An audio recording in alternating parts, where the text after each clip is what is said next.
Alors bonjour à tous, je suis Patrick Leroux, c'est moi qui vais animer ce webinaire pour vous présenter Google Éducation.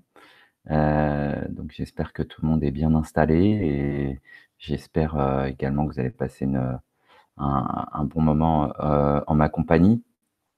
Alors je vais projeter en fait une présentation, j'espère que tout le monde voit bien cette présentation.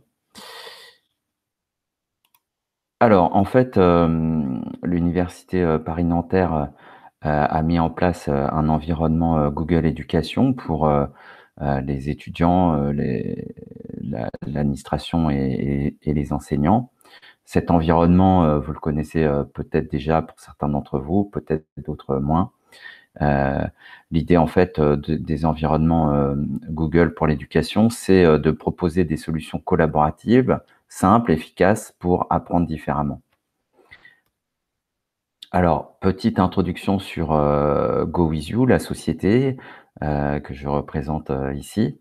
En fait, donc GoWithYou est un partenaire historique de Google Cloud depuis 10 ans. Nous avons fêté notre 10e anniversaire hier. Et en fait, parmi les partenaires de Google Cloud en France, nous sommes le premier partenaire dans le secteur public, l'éducation et le monde associatif. Donc en fait, à l'origine de l'entreprise, il y a mon frère jumeau et moi-même, nous sommes nous sommes enfants d'enseignants. Et c'est notre goût pour l'humain, on va dire, qui nous a conduit à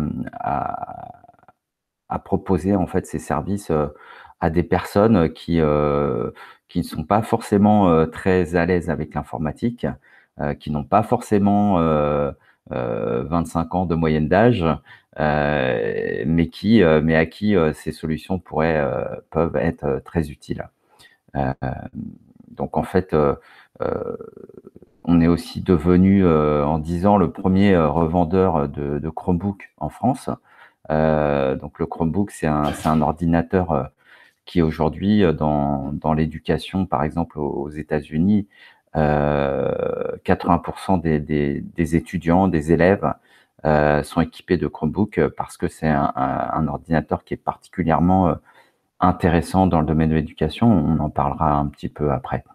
Nous sommes présents à l'international, en Angleterre, en Irlande, en Nouvelle-Calédonie. Nous accompagnons le gouvernement de Nouvelle-Calédonie qui utilise depuis maintenant 1 an et demi Google Suite pour travailler. Et puis, on a développé aussi une application pour la formation en alternance et la formation professionnelle. Et nos équipes de développement sont à Manille, aux Philippines.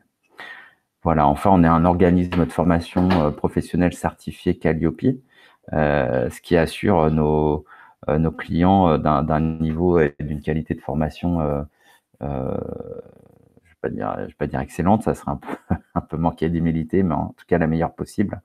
La pédagogie, c'est vraiment quelque chose qui nous passionne et qu'on a transmis, dont on a transmis le goût à tous les collaborateurs de GoWithYou. Alors voilà donc pour cette petite introduction. On va passer maintenant plus précisément à la description de Google Cloud. Google Cloud, c'est quoi? Google, pardon, for Education, c'est quoi? Alors je fais un petit lapsus, mais en fait, Google Cloud, pour préciser, Google Cloud, c'est l'entité au sein de l'entreprise Google qui propose des solutions professionnelles, donc destinées aux organisations. J'imagine que parmi vous, certains ont déjà aussi des comptes gmail.com. On sait notamment que dans l'éducation, de nombreux enseignants à tous les niveaux en fait utilisent les solutions de Google pour notamment avoir des documents collaboratifs. On y reviendra aussi. C'est ce qu'on appelle un petit peu le shadow IT. Pourquoi? Parce qu'en fait, la différence entre un compte gmail.com, donc qui s'appuie sur un domaine public, gmail.com c'est un domaine public, et un compte professionnel qui va s'appuyer sur un domaine privé, c'est qu'en fait, dans un domaine privé, donc vous, c'est @parisnanterre.fr, ce domaine appartient à l'université et donc tout ce qui va se passer à l'intérieur de ce domaine est propriété de l'organisation qui détient et qui a déclaré ce domaine. Donc, en fait, Google Cloud, ça adresse ces solutions aux entreprises, aux collectivités, aux associations, aux écoles, à partir du domaine privé de ces organisations. Donc, parmi les clients de Google, il y a des organisations privées très connues, hein, comme Carrefour, 400 000 utilisateurs, ou qu'est-ce que je peux citer d'autre? Un client intéressant, c'est Veolia. Pourquoi est-ce que c'est intéressant? Parce que Veolia, c'est ce qu'on appelle un OIV, un organisme d'intérêt vital. Et en fait, ces organisations-là, comme les hôpitaux, les ports maritimes et quelques autres entités privées, font l'objet, en fait, ont des obligations drastiques en matière de sécurité, sécurité informatique. Et en fait, Veolia, par exemple, qui a 130 000 collaborateurs dans le monde, travaille avec les solutions de Google. Et par exemple, sur les ordinateurs, chez eux, ils ont décidé d'enlever tout ce qui était PC, Windows, tout ce qui était Mac, et de mettre que du Chrome, parce que ce sont les ordinateurs les plus sécurisés au monde. Donc voilà.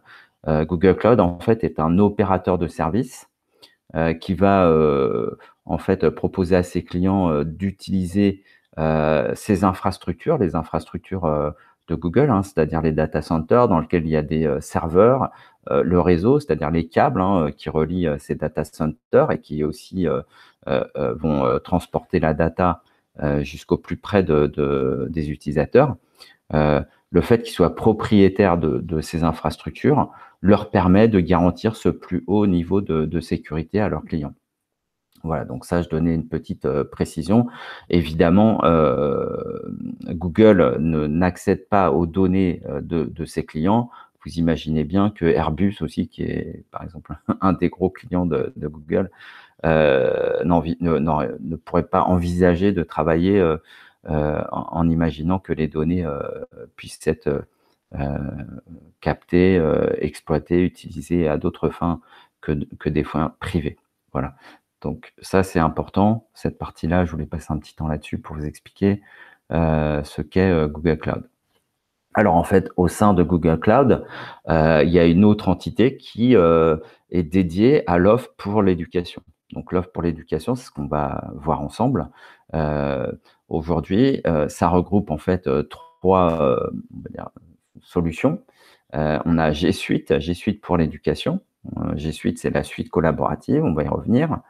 On a Google Classroom, donc qui est intégré à G Suite, mais on va faire un petit focus dessus, qui est un outil en fait de diffusion de cours, de support pédagogique, d'interaction aussi avec les étudiants, qui va permettre aussi notamment de travailler en visioconférence, à distance, etc. Qui va permettre aussi de distribuer des devoirs, hein, si on peut appeler ça, et aussi de gérer ses devoirs, les notes, etc. Et puis, donc, la troisième offre, c'est tout ce qui va être autour du Chromebook. Donc, même si ce n'est pas totalement le sujet aujourd'hui, je vais quand même vous préciser un petit peu ce que c'est cette offre. En fait, le Chromebook, c'est quoi? Pourquoi est-ce que c'est aussi intéressant dans l'éducation? D'abord parce que ce sont des ordinateurs qui sont conçus, donc il y a toute une gamme qui est conçue spécialement pour l'éducation. Notamment, ils sont renforcés, voilà, on peut même les faire tomber par terre sans qu'ils cassent. Donc ça, c'est peut-être plus intéressant pour les jeunes élèves, mais bon, les étudiants peuvent aussi lancer leur sac pour le jeter par terre. Et donc, c'est intéressant d'avoir des ordinateurs renforcés. Enfin, ensuite, ce qui est vraiment, alors là, pour le coup, vraiment intéressant, c'est que le Chromebook va démarrer en moins de 10 secondes tout le temps. C'est la règle. Même s'il y a une mise à jour du système d'exploitation, en fait, l'ordinateur démarre en moins de 10 secondes. Donc ça, c'est un petit peu ce qui a empêché l'usage approfondi des ordinateurs en classe ou en amphi, hein, peut-être, c'est que lorsque, en tant qu'enseignant, on ne sait pas si on va avoir des problèmes avec le démarrage des ordinateurs, c'est un petit peu un frein Vous savez, le fameux revenez dans 20 minutes, le temps de mettre à jour le système, ça c'est un problème. Une grande autonomie de batterie aussi. Et puis aussi des ordinateurs qui en fait peuvent être administrés de manière très efficace à partir d'une console d'administration lorsque les ordinateurs appartiennent à l'établissement. Voilà, donc ça c'était le petit. Alors le Chromebook, c'est intéressant aussi, c'est que ça coûte pas cher. Il y a des modèles à partir de 300 €. Et puis tout ce qui est disponible sur Android, donc sur vos téléphones Android, toutes les applications Android sont aussi disponibles dans cet environnement Chrome sur ces Chromebooks. Donc voilà ce qui fait aujourd'hui le succès de ces ordinateurs un peu partout. En France, on est souvent un peu en retard à l'allumage. Donc, en fait, aujourd'hui, vous avez peut-être vu pas mal de publicités sur les Chromebooks. Ça commence à être assez connu. Mais en Suède, en Angleterre, en Espagne même, depuis déjà 3 ans, ils se vendent plus de Chromebooks, de Chrome OS que de PC ou de Mac dans les usages écoles. Alors, si on fait un petit focus maintenant sur G Suite, une fois qu'on a expliqué ça, en fait, donc G Suite, c'est un ensemble d'outils qui sont intégrés, c'est-à-dire qu'ils sont reliés entre eux, vous allez pouvoir le constater, qui vont être accessibles en fait depuis n'importe où et depuis n'importe quel appareil, et puis 24 heures sur 24. Donc en fait, on peut accéder à son environnement de travail depuis son propre ordinateur, depuis une tablette, depuis un smartphone, mais on peut aussi accéder à son environnement de travail depuis un ordinateur dans un business center, dans un hôtel à l'étranger, si je suis en déplacement. On n'a vraiment aucune limite. L'autre point important aussi et intéressant, c'est que je vous parlais des infrastructures de Google qui sont colossales, hein. C'est le 3e fabricant de serveurs au monde et c'est le 2e propriétaire de réseau IP aussi au monde. Donc, on sait que le moteur de recherche Google que vous utilisez peut-être régulièrement est toujours disponible 24 heures sur 24 avec des temps de réponse toujours excellents. Eh bien, en fait, ce sont les mêmes infrastructures qu'on utilise pour travailler, pour collaborer, communiquer, etc. Je vous parlais tout à l'heure de la Nouvelle-Calédonie. On a des réunions, moi-même j'ai des réunions régulièrement, j'en ai au moins 2 par semaine en visioconférence. Parfois, c'est très très tôt le matin parce que c'est la fin de la journée chez eux. Parfois, je fais ces visioconférences dans le métro, dans le train, en déplacement, depuis mon téléphone mobile si je suis dans les transports en commun. Ça marche parfaitement bien et on travaille comme si on était dans le même bureau. Donc ça, c'est assez à la fois impressionnant et appréciable, et notamment dans le contexte actuel que nous subissons tous. C'est quand même très important de savoir qu'on va pouvoir continuer d'adresser les étudiants en TP ou en cours en diffusant, enfin en utilisant ces solutions, celles que j'utilise là actuellement pour diffuser ce webinaire, en est le parfait exemple. Alors en fait, on peut découper les solutions en 5 grandes familles. Tout d'abord, on a des solutions qui vont nous permettre d'administrer, de sécuriser l'environnement. Donc ça, c'est géré par les équipes d'Abdel à l'informatique. Ils ont accès donc à une console d'administration, et au sein de cette console d'administration, on va pouvoir gérer les étudiants, on va pouvoir donc les utilisateurs, hein, donc les étudiants, personnel administratif et vous les enseignants. Gérer, ça veut dire quoi? Ça veut dire gérer les droits. Par exemple, certains utilisateurs n'ont pas accès à la messagerie Gmail parce que vous utilisez une autre messagerie. D'autres, comme les étudiants, eux, ont accès à la messagerie Gmail. Donc, on va pouvoir décider pour chaque utilisateur en fonction de son profil à quelle application il va pouvoir accéder. C'est un exemple de ce qu'on peut faire avec les utilisateurs. Donc, on va aussi pouvoir gérer les applications, à savoir quelles sont les applications qu'on autorise d'utiliser dans le domaine de parisnanterre.fr. Et puis, on va aussi pouvoir gérer éventuellement les ordinateurs. Donc, les ordinateurs, demain, si l'université décide de déployer des ordinateurs Chrome par exemple pour le personnel administratif, on va pouvoir administrer ces appareils sans jamais avoir besoin de se déplacer entre guillemets sur l'appareil. C'est un des avantages. On y reviendra tout à l'heure du cloud. Alors, l'autre famille de solutions, c'est la partie communication, hein. On peut aussi communiquer. Communiquer, ça va être avec la messagerie Gmail, donc qui est accessible pour certains utilisateurs. Google Meet, donc qui est accessible pour tout le monde et qui permet de faire de la visio conférence et de la diffusion en streaming, ce que je suis actuellement en train de faire pour vous. Et puis Google Chat, qui est en fait un environnement dans lequel on va pouvoir échanger plus directement, mais aussi on va pouvoir créer des groupes, on appelle ça des salons, dans lesquels on pourra aussi partager des documents, etc. Un autre ensemble de solutions, ce sont les solutions de collaboration, avec donc Google Drive, qui est un espace de stockage, en l'occurrence illimité. Le principe, c'est quoi? C'est d'avoir en fait, en ligne, au sein du domaine, un espace de stockage où on peut stocker tout type de fichiers, et dans lequel on va également pouvoir gérer, les droits d'accès aux dossiers, et cetera. Ça veut dire quoi? Ça veut dire qu'on va plus avoir besoin, de stocker, de l'information entre guillemets «en local», sur son PC ou sur son Mac ou sur son propre ordinateur, mais on va stocker l'information en ligne pour pouvoir justement y accéder depuis n'importe où, n'importe quand et à partir de n'importe quel ordinateur. Au sein enfin, avec Google Drive, on va aussi avoir une suite bureautique, donc suite bureautique composée de plusieurs outils bureautiques, hein. On va avoir donc Google Docs, qui est l'équivalent de Word, traitement de texte, Google Sheets, qui est l'équivalent d'Excel, tableur, et Google Slide, qui est l'équivalent de PowerPoint, donc pour faire des présentations. Évidemment, on a aussi d'autres types de solutions bureautiques disponibles, on y reviendra aussi. Donc ça, ce sont les principales. On peut avoir des solutions qui permettent de mieux s'organiser, de travailler plus efficacement. Notamment, on va avoir un gestionnaire de tâches ici qui est Google Keep. On va avoir Google Agenda, donc qui permet aussi d'organiser les rendez-vous, etc.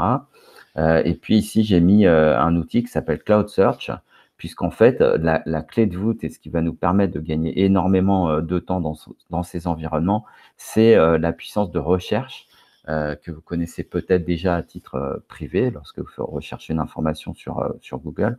On va avoir la même puissance de recherche, mais disponible sur l'environnement, sur le domaine de l'université. Donc, ça va nous rendre de nombreux services. Ensuite, dernière famille d'outils là, qui est plutôt destinée à l'apprentissage. Donc, on a cette solution Google Classroom, dont j'ai déjà un petit peu parlé.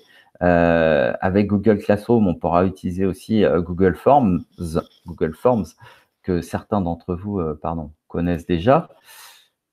Ah, j'ai un petit problème d'affichage, pardon, je continue comme ça, c'est pas grave. Donc Google Forms qui en fait permet de faire des questionnaires en ligne et aussi des QCM. Donc ça, c'est très intéressant. On va pouvoir proposer aux étudiants de remplir des QCM et corriger donc automatiquement ces QCM. Et ici, j'ai mis un dernier outil qui s'appelle Jamboard. En fait, Jamboard, c'est à la fois un matériel, un tableau interactif numérique, donc physique, qu'on peut acquérir, mais c'est aussi une application donc, qui permet de travailler sur un tableau blanc de manière aussi virtuelle pour faire du brainstorming et donc d'être dans l'interaction, puisqu'en fait, peut-être que déjà, certains d'entre vous connaissent ça, ont déjà expérimenté ça. Mais vous voyez ici, par exemple, que sur cette image, on voit qu'il y a 3 personnes qui travaillent en temps réel sur un document. Donc, on peut faire la même chose sur Jamboard, qui est une application que vous pouvez télécharger sur vos smartphones ou bien à laquelle on peut accéder en ligne, tout simplement à partir d'un navigateur. Voilà. Alors, pour vous connecter en fait à vos environnements, vous allez pouvoir vous rendre sur la page google.com. Vous cliquez sur le petit bouton, je vais vous montrer ça ici, si je vais sur une page google.com. Voilà.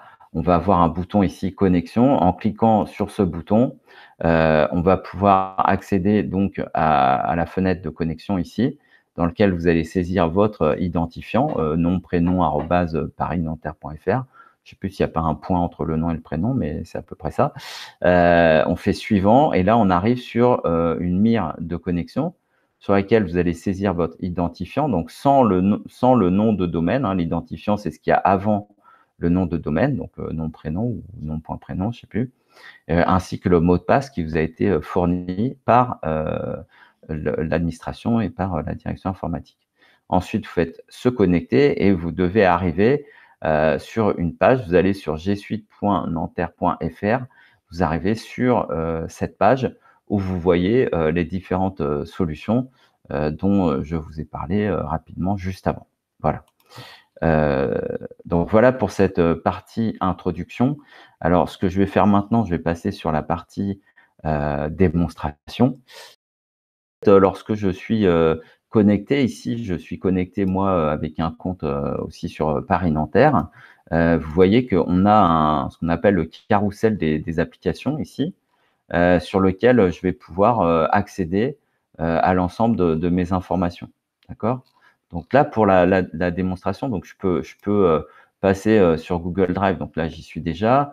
Je peux ouvrir ici mon agenda. Ici, dans mon agenda, bon, j'ai pas encore grand-chose, hein, mais je peux aussi, par exemple, aller sur le chat. Voilà. Donc là, vous voyez, je suis sur le chat. Bah, Abdel m'avait envoyé un message, il faut partager ton écran. Je pense que la première partie de la présentation, mon écran était partagé. C'est après que ça s'est coupé. Et donc là, je vais dire, par exemple, merci Abdel.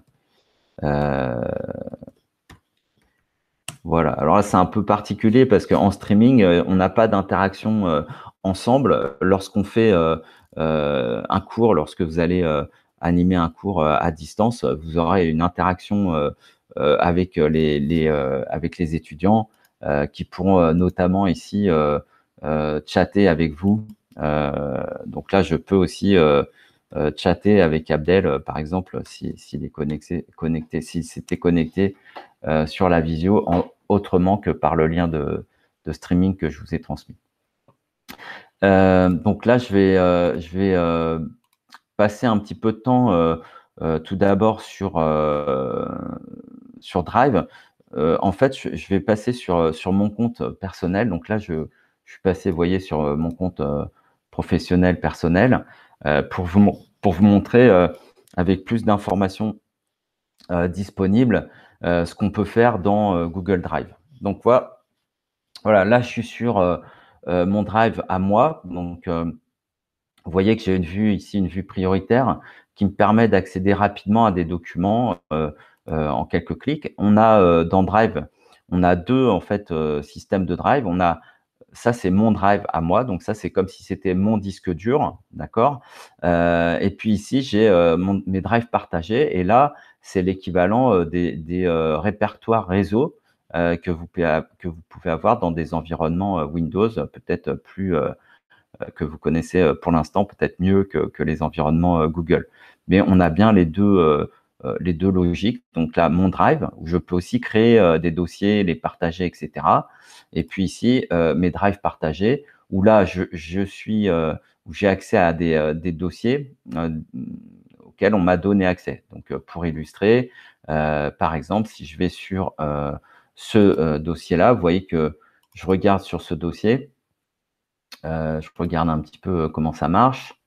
En fait, les administrateurs de ce dossier, c'est une entreprise partenaire, hein, n'appartiennent pas à GoWithYou. Par contre, ils ont donné accès à des personnes.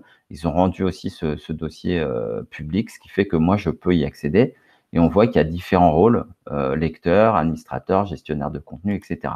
Donc, en fait, dans l'université Paris-Nanterre, il y a des personnes qui vont avoir le droit de gérer et d'administrer des drives partagés. Et ensuite, ces personnes vont distribuer les rôles. Alors, on peut aussi le faire par groupe d'utilisateurs ou par utilisateur nommé. Si je vous montre un autre dossier ici, vous voyez que là, je suis gestionnaire du contenu. Donc, je vais pouvoir créer des fichiers, les déplacer, etc. Par contre, l'administrateur, ici, c'est Claude Leroux sur un domaine qui est GoWizApp. Donc, c'est lui qui gère ce dossier. Voilà. Okay, donc, on aura le temps de détailler ça. On animera vous aurez accès à des formations plus précises. Là, l'objet aujourd'hui, c'est vraiment de faire de la présentation.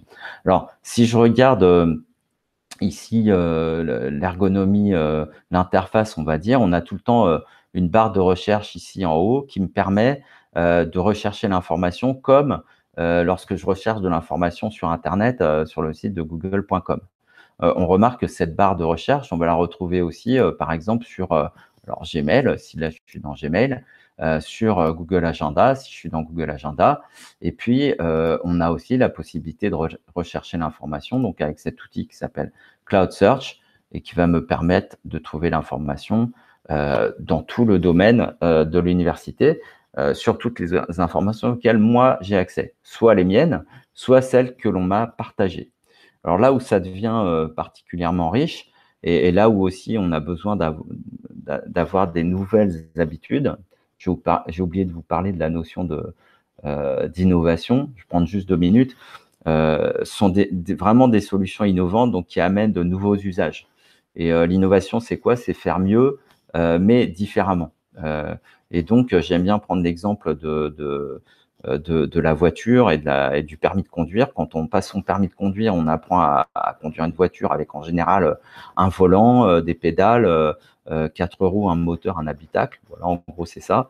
Et pourtant, quand on monte à bord d'une Tesla, par exemple, si on ne m'explique pas que je peux lâcher le volant, je n'accède pas au bénéfice de l'innovation de pouvoir conduire en lâchant le volant. Et de la même manière, il faudra aussi qu'on m'explique, qu'on me rassure, entre guillemets, sur ce que je suis en train d'utiliser pour oser lâcher le volant. Donc ça, c'est je trouve une parfaite illustration de ce qui se passe lorsque, en fait, on commence à utiliser ces environnements. C'est que si on ne nous montre pas, si on ne nous forme pas sur l'innovation de ces environnements, finalement, on n'en tire pas de bénéfice. Donc, un des bénéfices, c'est de comprendre qu'au lieu de parcourir les arborescences de dossiers en me disant je vais aller chercher dans mon drive la facture Orange, alors le fournisseur ça doit être rangé dans Orange, fournisseur Orange. Ah oui, là j'ai un dossier Orange. Ah oui, là dans ce dossier Orange, j'ai mes factures. Ah bah oui, mes factures 2020 elles sont là. Donc là, voilà, j'ai fait ce qu'on fait d'habitude. Hein. Alors, c'est aussi bien pour rechercher que pour ranger. Donc, au lieu de faire ça, ce qu'on va faire, c'est qu'on va dire, bah moi, je veux en fait accéder à mes factures Orange. J'ai même d'ailleurs déjà recherché mes factures Orange ici. Donc, en quelques clics, j'accède au dossier pour accéder à mes factures. D'accord? Donc là, si je fais un aperçu de cette facture, j'ai un numéro de facture, tiens, par exemple. Donc, on est d'accord, ça c'est un PDF. Donc, ce numéro de facture, si je suis ici et que je recherche ce numéro de facture, ah bah tiens, il me propose directement d'accéder à la facture. Alors là, j'ai la facture que je vous ai déjà montré, puis là, j'ai un relevé bancaire. Ah oui, bah tiens, effectivement, cette facture, elle a été prélevée sur le compte de GoWizYou. Donc, on va voir ce relevé bancaire. Alors, je l'ai ouvert pour la modifier. Donc là, je vais juste, alors pardon, je fais une petite manip différente. Je vais juste regarder l'aperçu du relevé.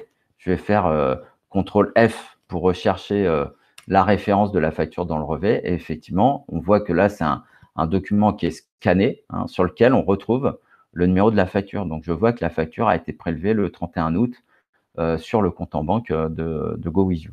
D'accord?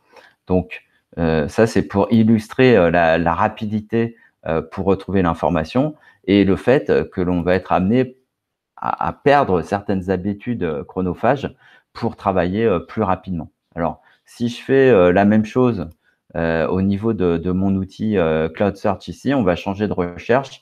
Moi, je suis d'origine bretonne, donc j'aime bien le beurre. On va rechercher le mot beurre dans mon environnement. Et là, vous voyez que le mot beurre, on le retrouve dans de nombreux documents, à de nombreux endroits. Ici, j'ai un document Google Docs. D'ailleurs, ce document, il existe aussi au format Word, ici. Et ce document, contient a priori du beurre de framboise. Donc, c'est peut-être une recette. Ah non, ça doit être un menu. OK. On voit aussi qu'on est parti chercher dans Gmail, ici, les mails, certains sont très anciens, qui contiennent du beurre. Donc là, si je clique sur ce lien, je vais arriver ici dans un mail. Alors, c'était une invitation que j'ai ici et qui contenait du beurre. Si je vais dans Gmail ici, il me retrouve ce message qui est dans ma messagerie. J'ai aussi, par exemple, une image ici qui contient le mot beurre. Donc, si j'affiche cette image,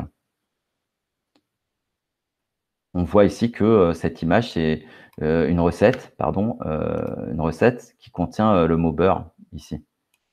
J'ai quoi encore? Ici, j'ai un PDF aussi qui contient le mot beurre. Alors, si j'ouvre ce PDF, on va voir. Voilà, donc ça, c'est une note de boulangerie. On avait fait en 2011, on avait fait un petit déjeuner client. J'avais acheté des croissants au beurre. Donc voilà, la note est scannée et on la retrouve facilement. J'aime bien par rapport à ça aussi montrer la puissance de l'indexation dans les environnements Google. Ici, je vais dans mon Google Photos. Si je recherche des poissons dans mes photos, donc j'ai beaucoup de photos dans mon environnement, bah, il me retrouve des poissons, donc tout simplement. Donc c'est vraiment très puissant. Tiens, j'ai vu Karu Kera. Voilà, donc ça, vous voyez, il est capable de lire sur une photo. J'étais en vacances en Guadeloupe. Hein. Il est capable de lire aussi sur une photo, de reconnaître des mots sur une photo.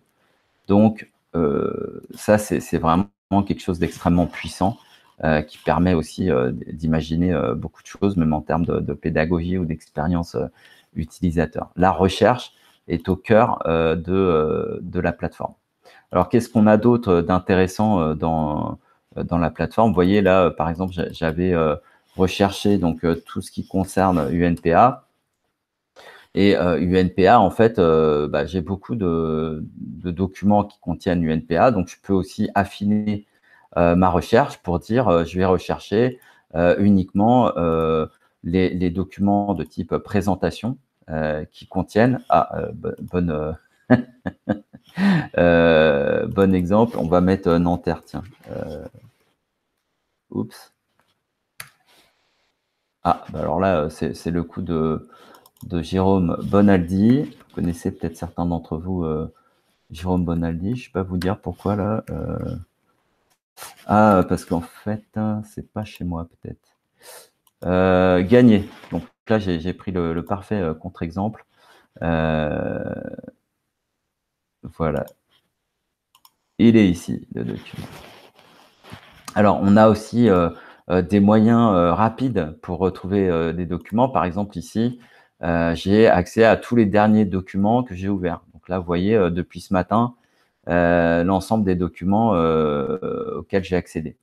On voit qui est propriétaire du document et on voit quand est-ce qu'il a été accédé. OK? Donc, si je prends, par exemple, ce document, je peux avoir des informations dessus. Je vois avec qui il est partagé. Je peux voir aussi, ici en particulier, le détail de ce qui a été fait sur ce document, qui l'a modifié, etc., qui l'a copié, etc. D'accord? Alors, ce qu'on va faire, c'est qu'en fait, je vais vous faire aussi une petite présentation sur ce qu'on appelle la collaboration. Donc, je vais en fait créer un dossier ici que je vais appeler UNPA démo enseignant. Hop. Donc, on voit que lorsqu'on crée un dossier, on va être sur notre Drive.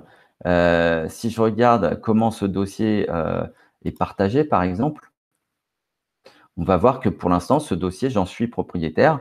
Il est partagé avec personne. Il n'y a que moi qui le vois.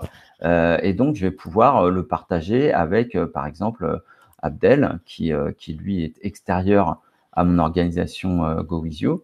et je vais pouvoir indiquer ce dossier, comment je le partage avec Abdel. Est-ce que tous les fichiers qui seront dans ce dossier, je veux que Abdel puisse y accéder en tant qu'éditeur, c'est-à-dire lui permettre d'organiser, d'ajouter ou de modifier des fichiers qui seront créés dans cet environnement. Donc, je vais mettre Abdel et puis je vais mettre, alors je vais essayer de mettre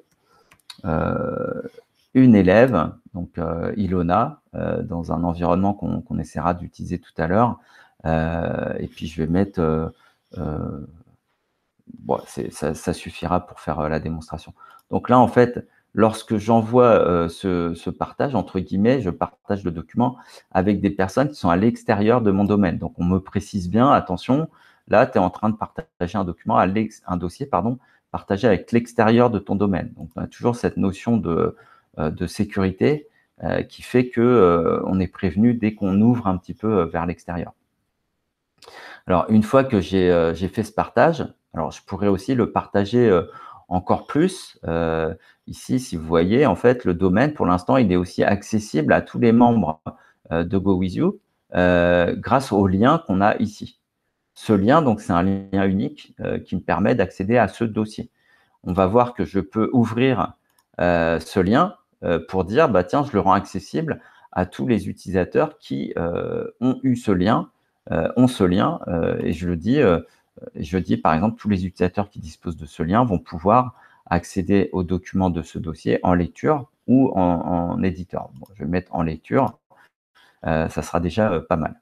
Alors, quand je vais dans le dossier en question, vous voyez ici dans la partie supérieure, ici, vous voyez qu'il y a l'identité de ce dossier. Ça, c'est un numéro unique qui permet d'accéder à ce dossier. Alors, quand je suis dans ce dossier, je vais pouvoir créer différents types de documents. Vous voyez qu'on a ici les documents que j'ai évoqués tout à l'heure, et puis on a aussi d'autres types de documents comme des dessins, des maps, des sites. On peut créer aussi des sites facilement. Et puis, on peut aussi créer d'autres types de documents. Google Data Studio, ça c'est pour faire des statistiques. Hein, c'est ce qu'on appelle de la BI, la Business Intelligence. Jamboard, je vous en ai parlé aussi, puis d'autres types de documents, okay, ou de fichiers en tout cas, des vidéos, etc. Donc là, je vais faire quelque chose de simple pour commencer. Je vais créer un document de type docs. Donc, je commence toujours par nommer mon document. Donc là, je vais toujours garder, ça c'est une règle de nommage qu'on s'impose chez GoWithYou. Je vais mettre des mots enseignants. OK. Donc, ce document qui a été créé dans le dossier, on voit qu'il a hérité des mêmes droits de partage que le dossier, puisque c'est la philosophie en fait qu'on retrouve systématiquement dans les dossiers partagés partout.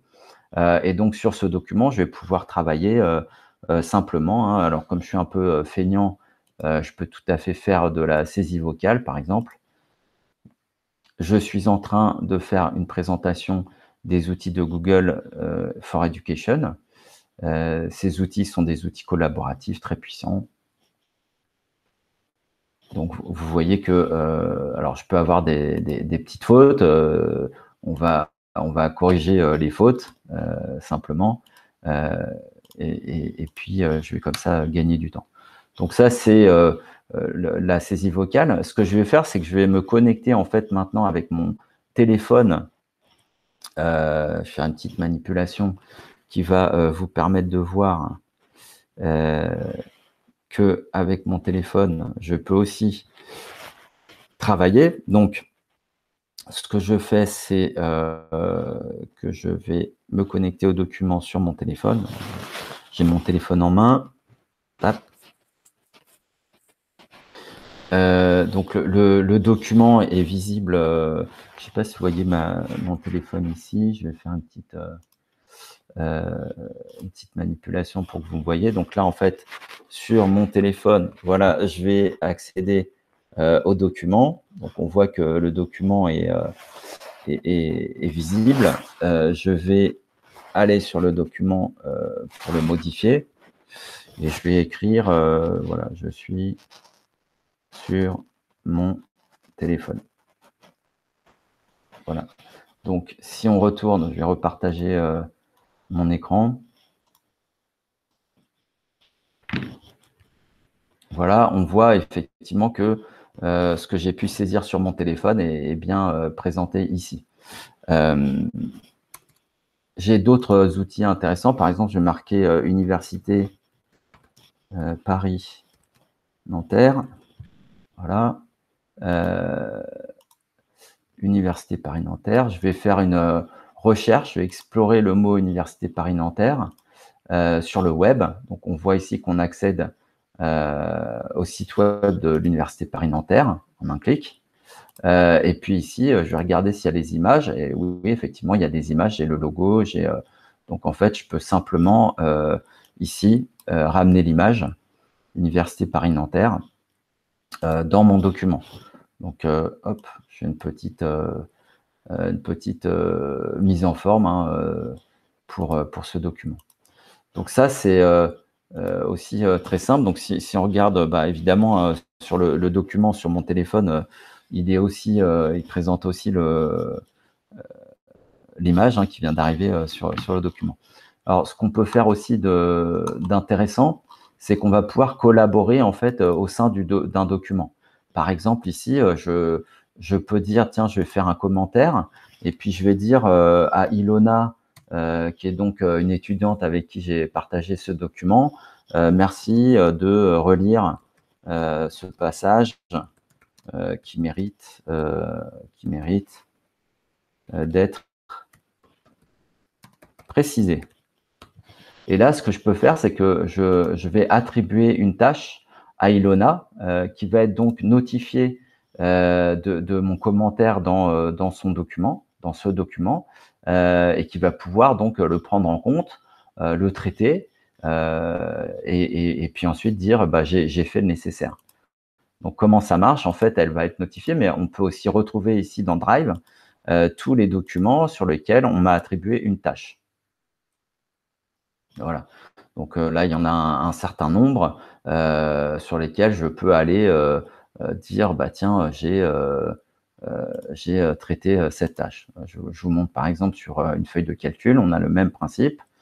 Voilà, donc là, on a travaillé sur une consultation justement, et là, en fait, j'ai attribué une tâche pardon, on m'a attribué une tâche, donc Sylvain m'a attribué une tâche, et là, je peux dire OK, fait, et puis je réponds. Donc, on a un fil de discussion dans le document, et je peux fermer la tâche qui m'avait été attribuée. Donc là, c'est quelque chose aussi qui est intéressant pour travailler à plusieurs, et travailler soit en direct, en live, on peut être à plusieurs sur le document, soit en mode collaboratif, tout simplement. Alors, je ne sais pas si ça aurait été super si Abdel avait pu accéder au document. Je ne sais pas s'il suit en direct ou pas la visio, mais il aurait pu aussi noter des choses dans le document. Pourquoi je disais ça? Parce qu'en fait, ici, on va se rendre compte que il y a autre chose qui est très intéressant, c'est que lorsqu'on modifie un document, toutes les modifications du document sont enregistrées. Donc là, il n'y a que moi qui ai modifié ce document, mais ici, si je veux voir ce qui a été fait ici à 10h44 par Patrick, Patrick a écrit Université Paris-Nanterre.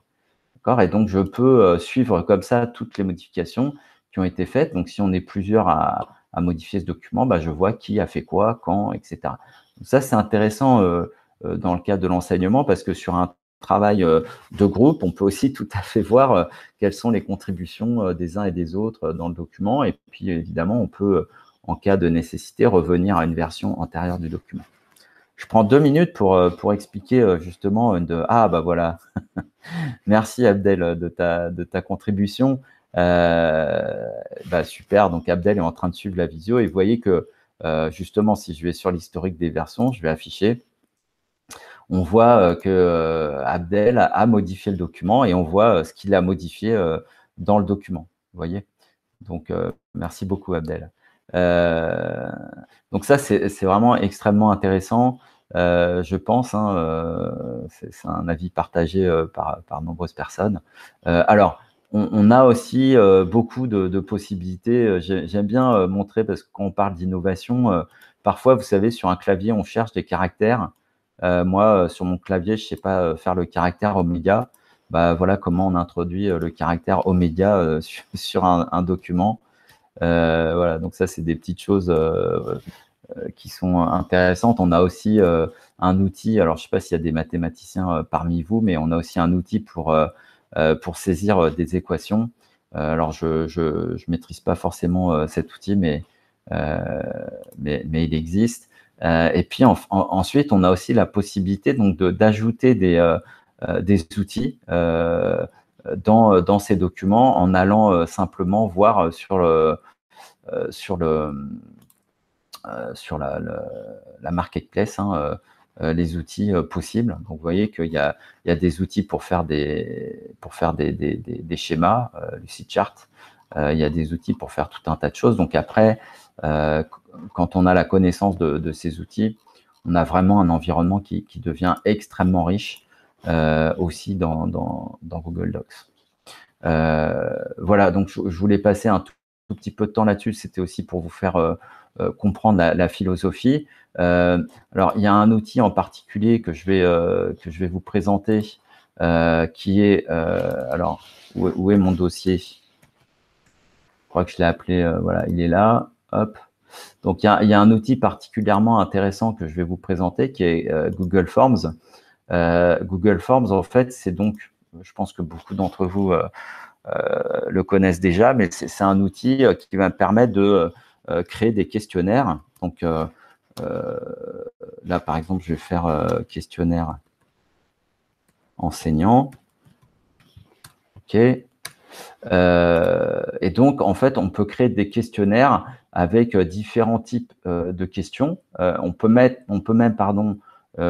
permettre d'importer des fichiers, je veux dire n'importe quoi, mais si je veux faire un questionnaire de dépôt de candidature, je peux tout à fait demander aux candidats de me déposer leur CV sur le questionnaire que je leur soumets. Donc là, on va faire quelque chose d'assez simple, hein, parce que l'objectif, c'est pas d'approfondir ici les connaissances, mais là, je vais poser la question, donc non.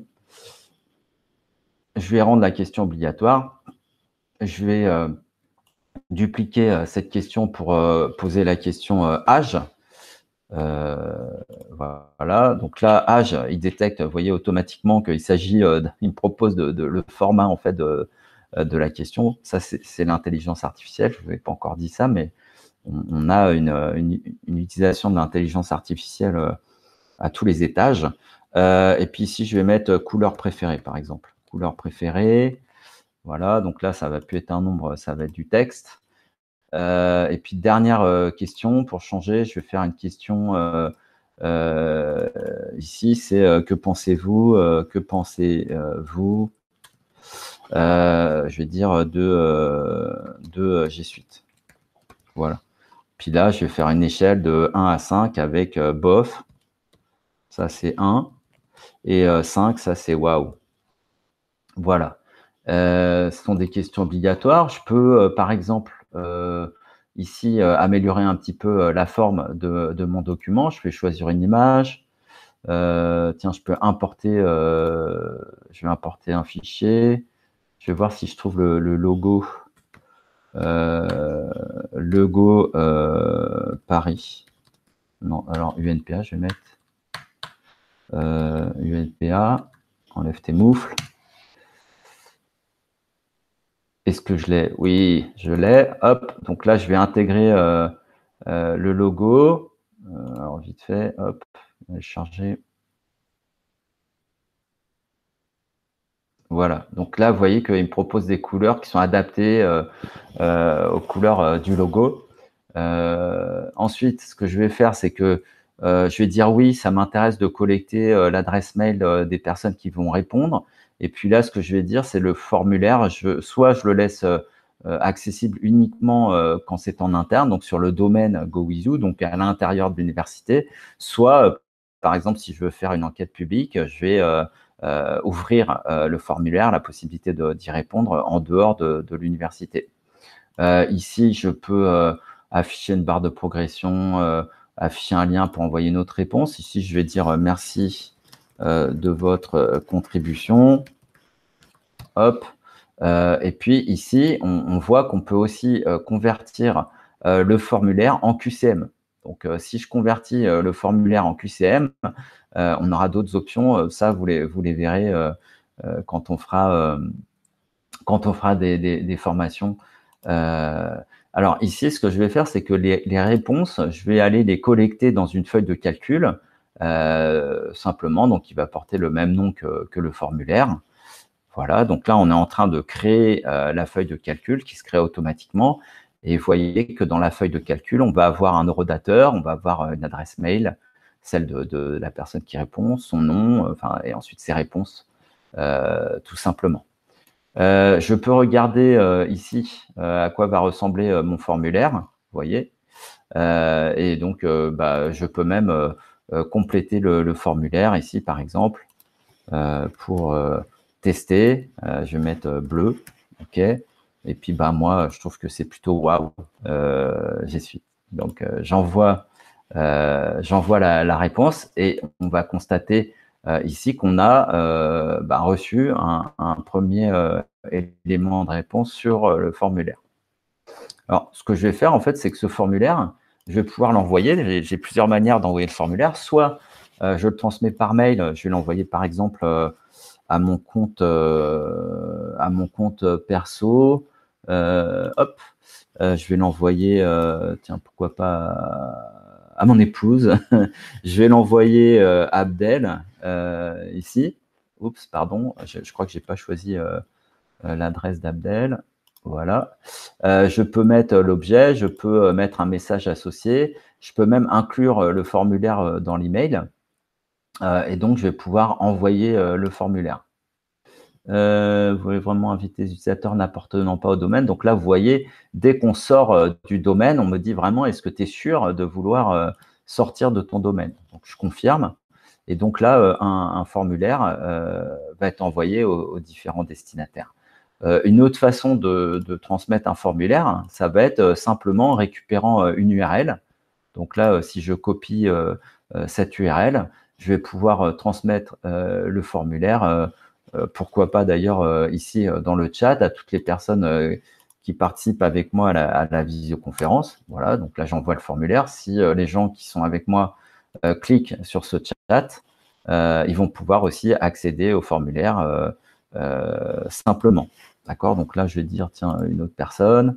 On va mettre, peu importe, hein, l'adresse ne va pas être vérifiée. Hop.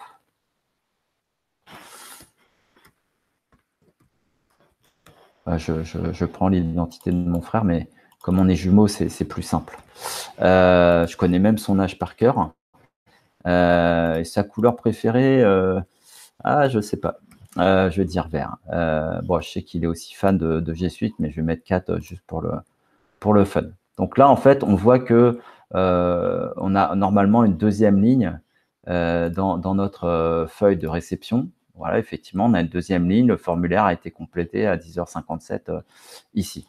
Alors, ce qu'on peut faire aussi ici dans la feuille de calcul qui reçoit les réponses, on peut mettre en place des règles de notification. Et donc, je vais dire, chaque fois qu'un utilisateur envoie un formulaire, moi, je vais être prévenu immédiatement par mail. D'accord? Donc là, j'ai mis en place une règle de notification qui va me permettre de savoir.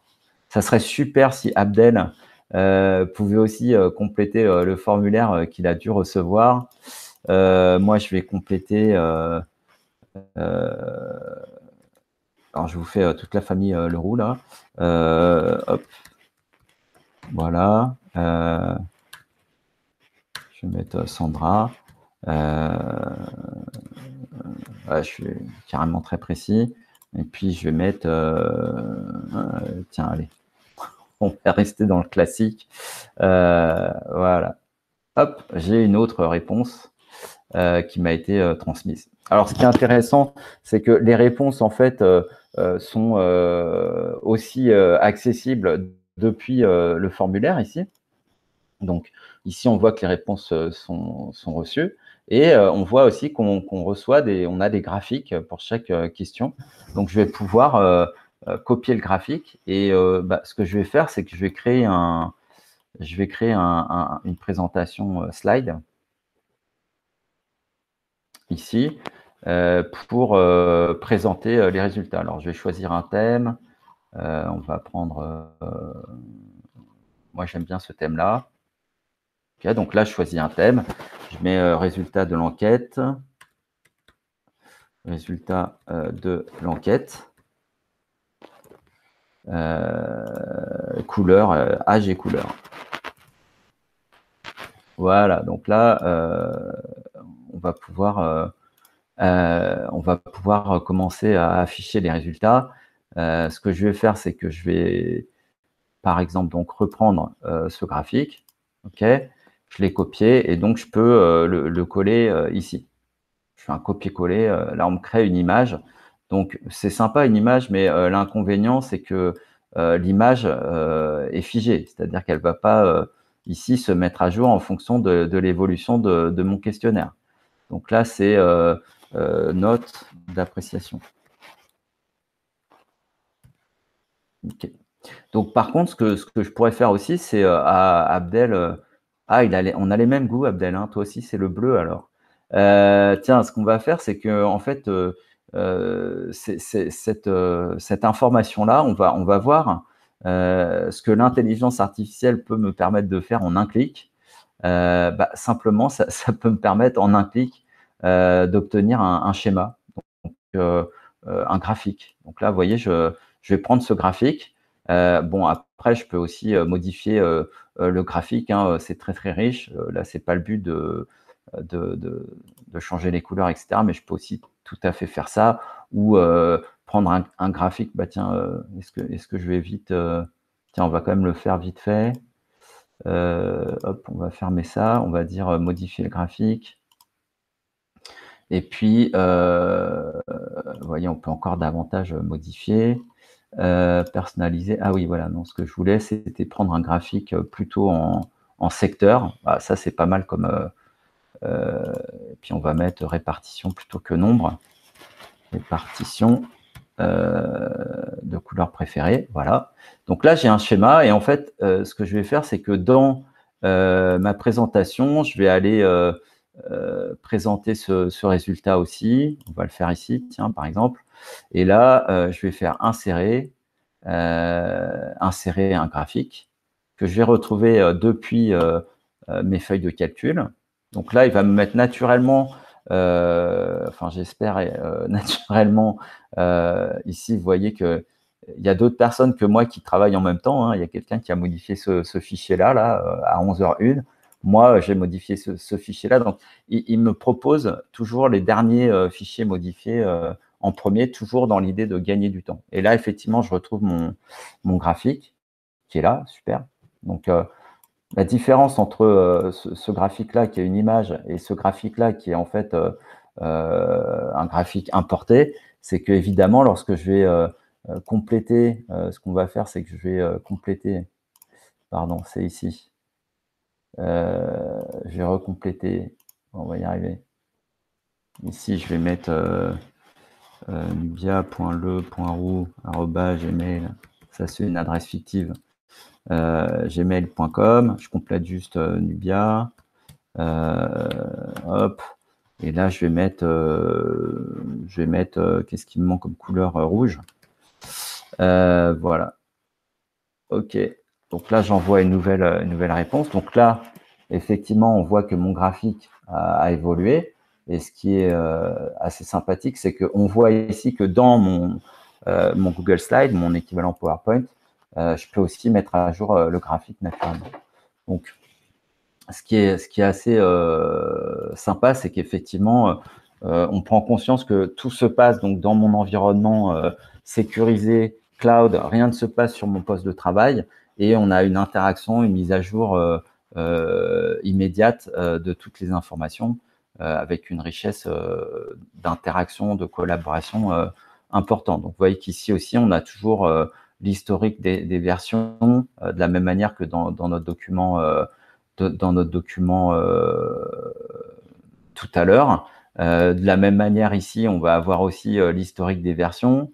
Voilà. Donc ici, on voit qu'on a même, là, on va avoir pour chaque réponse, hein, alors c'est anonyme ici puisqu'on ne se connecte pas pour arriver sur ce document. Et on a même la possibilité, je vais vous montrer ça, par exemple, je vais changer la couleur ici, je vais mettre noir. Ici, si je fais clic droit, je peux afficher l'historique des modifications sur une cellule. Donc, vous voyez ici, Patrick a modifié la couleur, la valeur vert qu'il a remplacé par noir. Donc, c'est vraiment très puissant. D'accord. Au niveau des feuilles de calcul, pareil, on a évidemment toutes les possibilités d'écrire des macros. On a la possibilité aussi de travailler sur ce qu'on appelle du big data. Vous voyez ici, on a des connecteurs vers du BigQuery, donc pour traiter des sommes, enfin des quantités astronomiques de données. On a aussi la possibilité d'accéder à des modules complémentaires sur ces documents de type feuille de calcul. Voilà, pour la partie bureautique pure, on va dire, voilà ce que je voulais vous montrer. Alors maintenant, ce que je voudrais faire, c'est me projeter dans Google Classroom. Donc pour faire ça, ici, vous voyez toujours mon écran. Simplement, ce que je vais vous montrer, c'est que vous avez accès à l'application Google Classroom ici. Voilà. Donc, ici, en fait, j'ai la possibilité de créer des cours ou de rejoindre un cours. Mais bon, moi, en tant qu'enseignant, je vais créer un cours et je vais dire un cours sur statistiques. Voilà. Statistiques niveau 1. Alors, je ne vais pas rentrer dans le détail de Classroom, mais je vais quand même essayer de vous faire, de vous montrer l'intérêt de la chose. Donc là, ce qui se passe, c'est que en back-office, si on peut dire ça comme ça, il se passe un certain nombre d'opérations liées au fait qu'on crée un cours, notamment dans Google Drive. On va créer un dossier qui va permettre de stocker l'intégralité de ce cours. Alors, comme ici, c'est montré, hein, je vais pouvoir créer des annonces. Donc, j'ai des flux ici, un flux d'échange avec mes étudiants. Je vais pouvoir réutiliser les annonces donc d'une année sur l'autre ou alors pour tous les cours dont je suis enseignant. Ensuite, ici, je vais pouvoir créer des travaux et des devoirs. Donc, voilà, ici, des devoirs, des questionnaires, des questions, des documents, faire des posts, etc., modifier des thèmes. Je vais pouvoir également donc inviter des participants. Alors, ce qui se passe, c'est qu'aujourd'hui, moi, je ne connais pas forcément les élèves, même si, alors, je ne sais pas si elle va être là. Je fais un test. Non, je la vois pas ici. Alors, peut-être que comme ça, je vais la voir. Voilà, elle est là. Je me permets parce qu'en fait, Siobhan Blanquet, c'est ma nièce. Donc, elle est à l'université Paris-Nanterre. Donc, je crée une invitation pour elle sur ce cours. Je l'ai prévenue que je faisais une présentation. Et donc, bon, je ne pense pas qu'elle accepte l'invitation tout de suite. Mais donc là, on va pouvoir inviter des élèves soit individuellement, soit par classe, en fait, puisqu'on peut aussi travailler sur des classes. D'accord ? Donc là, c'est la façon dont je propose aux élèves de me rejoindre. Et puis ici, je vais pouvoir avoir, on verra plus tard, des notes. OK ?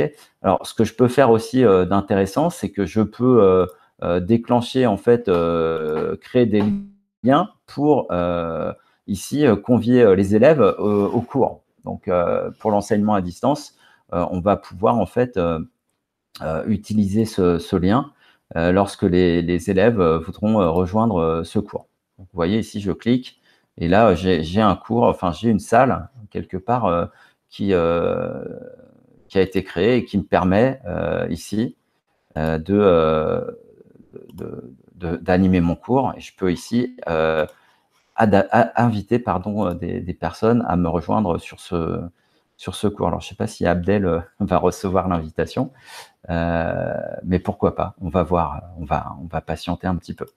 Alors ensuite, ce qu'on peut voir, c'est qu'ici, on a en fait dans notre Drive un dossier qui s'appelle Classroom, dans lequel on va retrouver ici tous les documents associés à ce cours. Donc, ce que je vais faire, c'est que je vais créer Qu'est-ce que je vais faire? Je vais créer un petit Google document, ok, dans ce cours, et je vais l'appeler statistiques intro. Ok, là je vais poser une question, c'est à quelle époque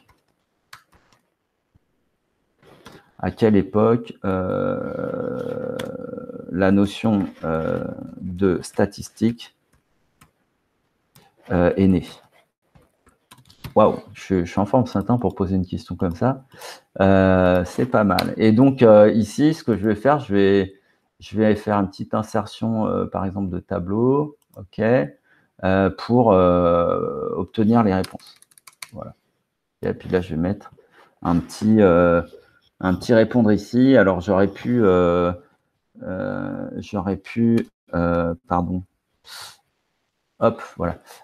J'aurais pu faire un formulaire aussi pour faire ça, mais voilà, j'ai fait un document simple qui s'appelle statistique intro, tout simplement. Ce que je vais faire ensuite, c'est que je vais créer un devoir. Donc, lorsque je crée un devoir, je vais mettre OK, donc vérifier l'absence en cas de plagiat. Hop, donc on peut aussi surveiller le plagiat. Titre, je vais mettre devoir numéro 1, hop, notion. Et ici, donc, ce que je vais faire, c'est que je vais aller ajouter à ce devoir un document, voilà, qui s'appelle statistique intro. Et alors, ce document, je vais pouvoir le définir comme consultable par les élèves, modifiable par les élèves, donc ça va être des documents utilisés en commun, ou alors je peux dire, bah, tiens, je crée une copie par élève. D'accord, faire une copie par élève. Ensuite, sur mon devoir, je vais pouvoir aussi évaluer, par exemple, le niveau, je vais dire que ce sera une note sur 20. Je vais pouvoir définir une date limite de remise du devoir. Ah, je crois qu'Abdel me rejoint. J'ai entendu un petit bip. Oui, Abdel participe à l'appel. Ah, il est reparti. Dommage. Alors, je reviens. Donc ici, je vais mettre une heure, une date, heure limite de remise du devoir, par exemple. Okay, ce qui fait qu'en fait, les étudiants vont être informés de ça. Je peux même créer, alors je ne vais pas rentrer dans le détail, mais ici, on peut créer aussi des grilles d'évaluation. Donc, c'est quelque chose d'intéressant. Et puis là, ce que je peux faire, c'est soit publier tout de suite mon devoir, soit programmer la publication du devoir. Donc moi, je peux, en tant qu'enseignant, préparer tout ça, préparer mes supports, préparer mes devoirs, etc. Et puis ensuite, décider du moment où je vais publier mon devoir. Hello Abdel, ça va? Voilà, super. Merci d'avoir fait coucou. Je repars sur mon devoir que je vais publier. À bientôt. Donc voilà, là, ce que je vais faire, c'est que je vais publier le devoir en direct pour vous montrer un petit peu. J'aurais pu mettre aussi des instructions. Donc là, ce qui se passe, c'est que on publie le devoir et donc ici, si je vais voir ce qui s'est passé dans mon Drive, je vois que j'ai ici un dossier qui a été créé. Ce dossier, si je regarde un petit peu comment il est partagé, ça peut être intéressant. Je vais voir qu'il est partagé avec des groupes, en fait. Hein. Donc ça, c'est des règles qui sont effectuées pendant, à travers la console d'administration. Et ici, en fait, ce qui va se passer, c'est que chaque fois qu'un étudiant va aller se connecter, eh ben, il va pouvoir accéder au devoir. Alors, attendez, je vais faire une petite tentative. Je crois qu'Abdel m'avait donné un compte étudiant test. Faut que je retrouve vite fait.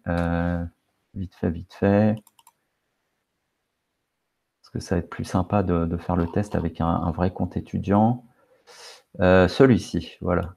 Donc là, cet étudiant-là, copier. Je vais voir si je peux le retrouver dans ma classe. Hop. Je vais revenir ici, participant. Je vais essayer d'inviter cet élève. Oui, Peter. J'invite Peter. Inviter Peter.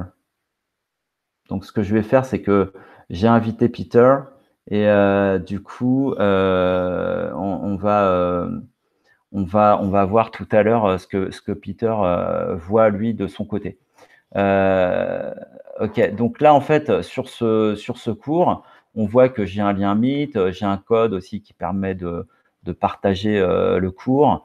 On a un devoir ici. Sur ce devoir, pour l'instant, on voit qu'aucun étudiant n'a pris ce devoir et aucun n'a non plus remis ce devoir. Si je vais dans Google Agenda,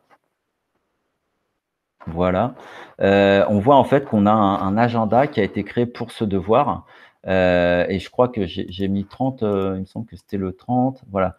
Ici, vous voyez que j'ai un rendez-vous qui me permet en fait d'accéder directement, quand je clique sur ce lien, d'accéder directement à mon devoir.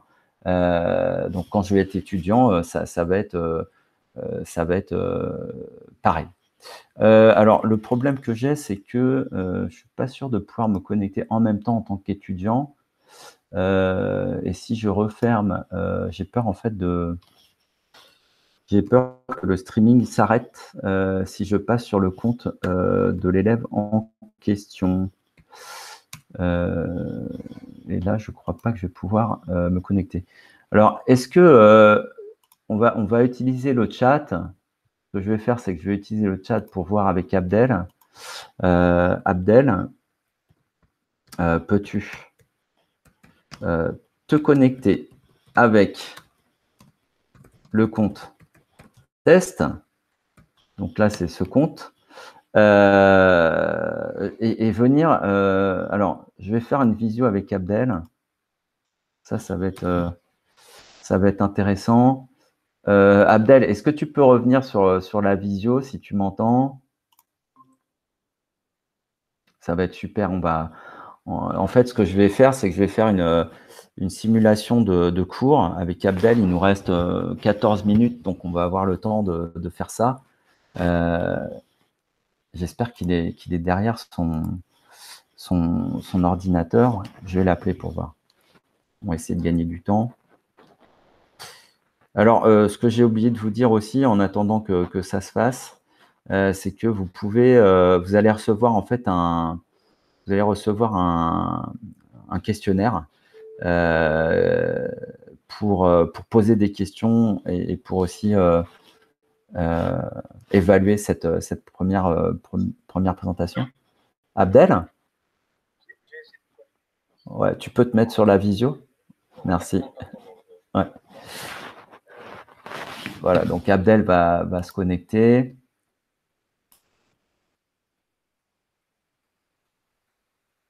Oui, donc j'étais en train de vous dire, pardon, vous allez recevoir un formulaire qui vous permettra de poser vos questions auxquelles on répondra. Et puis voilà, sur la visio. Oui. Merci. Alors, Abdel est là. Abdel va se connecter. Peut-être que tu peux couper ton haut-parleur, ouais, parce que comme ça, et en plus, il y a un décalage. Un formulaire qui vous permettra de… Voilà, tu es là. Est-ce que tu peux… Alors, est-ce que tu es connecté avec le compte étudiant, Abdel?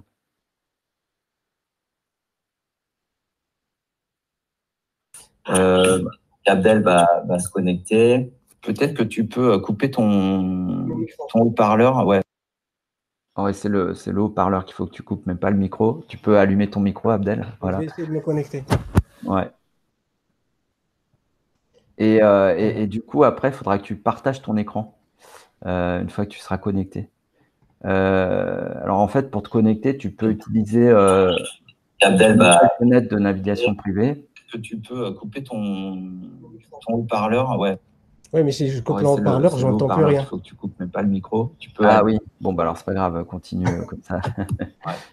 Donc en fait, dans nouvelle fenêtre de navigation privée, ici, après, il faudra que tu vas sur google.com, enfin, et tu te connectes avec l'étudiant, le compte de l'étudiant. Alors en fait, pour te connecter, tu peux utiliser la web fenêtre de navigation privée.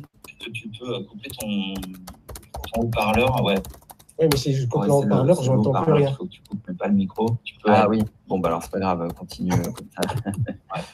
Donc en fait, dans nouvelle fenêtre de navigation privée, ici, après, il faudra que tu vas sur google.com, enfin, et tu te connectes avec l'étudiant, le compte de l'étudiant. Alors en fait, pour te connecter, Est-ce que tu peux partager ton écran, Abdel, avec nous? la fenêtre de navigation privée. Tu peux couper ton haut-parleur, ouais. Oui, mais si je coupe le haut-parleur, j'entends plus rien. Il faut que tu coupes, mais pas le micro. Tu peux Ah oui, bon, bah alors c'est pas grave, continue comme ça. Donc en fait, dans nouvelle fenêtre de navigation privée, ici, après, il faudra que tu vas sur google.com, enfin, et tu en attendant, je vais fermer les choses. Alors en fait, pour te connecter, Est-ce que tu peux partager ton écran, Abdel, avec nous? la fenêtre de navigation privée. Tu peux couper ton haut-parleur, ouais. Qu'est-ce que tu veux que je partage? Ton écran. Ah, mais attends 2 minutes, hein, je suis pas encore connecté. Donc en fait, dans nouvelle fenêtre de navigation privée, ici, tu vas sur google.com, enfin, et tu te connectes avec Alors, en attendant, ce que je vais faire, c'est, je voulais vous montrer quand même aussi quelque chose d'intéressant, c'est que là, j'ai beaucoup parlé des documents en format Google, donc vous avez compris la puissance de ce document. Par contre, il se peut que vous ayez aussi des documents en format Word, par exemple, le document DocX, ça se stocke aussi de la même manière dans l'environnement. Alors, ça avance. Ah, super, Abdel, on voit bien ton écran maintenant. Alors, tu veux le mot de passe de l'étudiant en question ou tu le connais? Donc, vous avez compris la puissance de ce document. Par contre, il se peut que vous ayez aussi des documents en format Word, par exemple, le document DocX, ça se stocke aussi de la même manière dans l'environnement. Alors, ça avance. Le mot de passe, je peux te le donner si tu veux. On voit bien ton écran maintenant. Alors, tu veux le mot de passe de l'étudiant en question ou tu le connais? Si, je dois le connaître, mais il faut juste que je récupère. Hein. Par contre, il se peut que vous ayez aussi des documents en format Word, ça se stocke aussi de la même manière dans l'environnement. Alors, ça avance. Le mot de passe, je peux te le donner si tu veux. On voit bien ton écran maintenant. Ah, mais j'ai perdu un truc. Alors, le mot de passe. Si, je dois le connaître, mais il faut juste que je récupère. Hein. Je changerai, je te le donne. Vas-y. Dans le chat. Hop. Ça se stocke aussi de la même manière. Ah, il manque un égal, ok. Je sais ce que c'est. Alors, le mot de passe, je pense que ouais, c'est bon, je l'ai ça. Ah, mais j'ai perdu un truc. Alors, le mot de passe. Si, je dois le connaître, mais il faut juste que je récupère. Je changerai, je te le donne. Égal. Vas-y. Dans le chat. Hop. Voilà, j'y suis. Super. Alors là, l'idée, c'est que tu vas dans Classroom. Je sais ce que c'est. Alors, le mot de passe, je pense que ouais, c'est bon, je l'ai ça. Ah, mais j'ai perdu un truc. Voilà, donc là, on a l'invitation à rejoindre le cours, donc tu peux rejoindre le cours.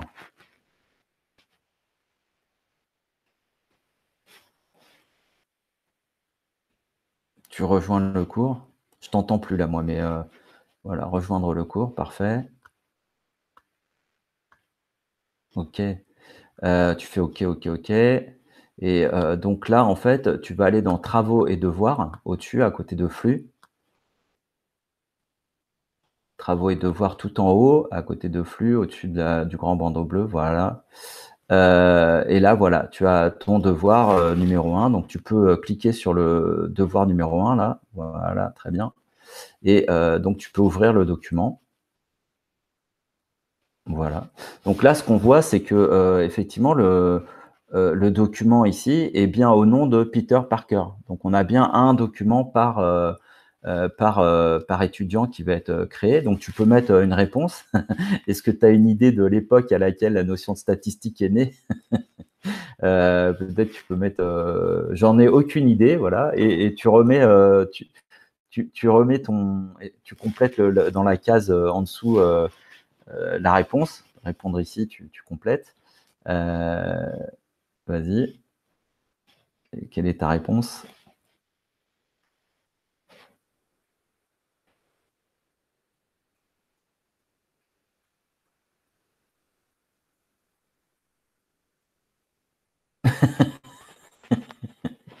Très bonne réponse. Alors, on verra quelle note tu auras. Et là, en haut à droite, à côté de partage, le bouton bleu, tu peux remettre ton devoir. Donc là, tu cliques sur remettre le devoir. Et OK, tu peux faire OK. Et donc là, on te dit, est-ce que tu veux bien rendre ton devoir avec les pièces que tu as complétées. Et donc là, le devoir est remis. Merci beaucoup, Abdel. Je vais pouvoir reprendre la main de mon côté. Tu peux arrêter ton partage d'écran. C'est génial. Et moi, je vais reprendre ma présentation pour terminer. Ici, donc, ce qui se passe, c'est qu'au niveau de comment dire, de chez moi, en fait, on va voir ici que j'ai un élève qui m'a remis, un étudiant qui m'a remis un devoir. Et donc, je vais pouvoir aller consulter en fait ce devoir. Alors, ce qui est intéressant aussi, c'est que on a une navigation qui va me permettre, dans le cas où j'ai plusieurs devoirs à corriger, qui va me permettre de passer d'un devoir à l'autre. Et quel que soit le statut du document travaillé. C'est-à-dire que je peux aussi imaginer accompagner un devoir ou un mémoire, par exemple, et faire des revues de mémoire avec les étudiants en cours de route. Donc ça, c'est aussi extrêmement pratique. Donc je vais pouvoir, dans ce devoir, je vais pouvoir aussi, comme je vous l'ai montré tout à l'heure, mettre des notifications. Peter Parker, voilà, hop. Donc là, je lui mets bonne idée, pas mal, bien vu, voilà, bien vu. Ça, c'est sûr, c'est bien vu. Je ne sais pas si c'est bien vu, peut-être comme ça. Je commente le devoir. Et donc, on va pouvoir interagir comme ça aussi en mode top réponse. Voilà, je peux publier la réponse. Je vais mettre une note, je mets 18 parce que moi j'adore quand on est fin comme ça. Donc là, j'ai corrigé mon devoir, mais pour l'instant, je n'ai pas encore remis le devoir. Donc ce que je peux faire, c'est dire, je rendrai plusieurs devoirs à la fois, donc j'attendrai d'avoir tout corrigé pour rendre mes devoirs, ou alors je rends ce devoir en particulier. Voilà, tout simplement. Alors, si on regarde au niveau du drive, vous voyez que dans le drive, ici, je vois la réponse, le devoir de Peter apparaît aussi. Et si je reviens maintenant dans Google Classroom, je vais pouvoir… alors, paf, pardon. Tac. Je vais pouvoir ici revenir sur mon cours et donc voir où est-ce qu'on en est au niveau des notes, notifications sur ce devoir. OK, donc là, hop, voilà, on voit qu'on a un devoir noté, on a la note qui est ici, etc. Voilà. Donc, voilà pour l'introduction, on va dire, à Classroom. On peut faire énormément de choses, notamment ce qui est intéressant, les QCM, c'est magique. Et donc, on aura l'occasion de revenir sur tous ces sujets ultérieurement. Ma présentation va s'arrêter ici. J'espère que vous aurez passé un bon moment. Je remercie infiniment Abdel de sa contribution en live à l'animation de ce webinaire. On a filmé aussi, on a enregistré le webinaire, donc vous aurez l'occasion de le revoir ou de le partager pour cette première introduction aux outils de Google. Et donc, il me reste à vous souhaiter une excellente fin de journée, ainsi qu'un excellent week-end ensoleillé. Voilà, je vous dis à bientôt et bon courage pour cette rentrée 2020-2021. Au revoir.